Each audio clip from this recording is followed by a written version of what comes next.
Le Tchad, pays sahélien, menacé par la désertification, a souscrit à plusieurs conventions internationales en matière de protection de l'environnement. Un souci souvent rappelé par les plus hautes autorités du pays. Pour gagner le pari, une synergie d'action s'impose. C'est pourquoi, à l'occasion de la Semaine nationale de l'arbre, les organisations de protection des droits de l'homme et les ONG partenaires de l'État soutiennent fermement la politique du gouvernement visant à reconstituer et sauvegarder l'écosystème fragile. Nous, au niveau de la CNDH, nous sommes en train de réfléchir, comme je l'ai dit, pour mettre en place des arsenals juridiques pour pouvoir résoudre toutes ces difficultés.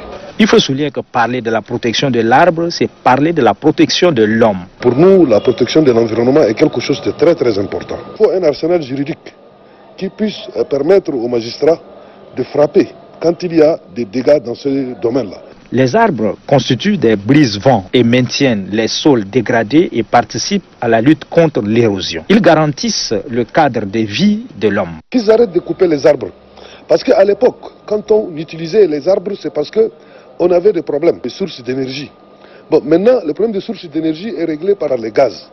Et je pense que même le gaz est beaucoup plus économique par rapport même au charbon. Sur le plan climatique, les arbres atténuent certaines variations de la température. De toutes les interventions, l'on retiendra que la protection de l'environnement est l'affaire de tous. Le rôle joué par la société civile est déterminant.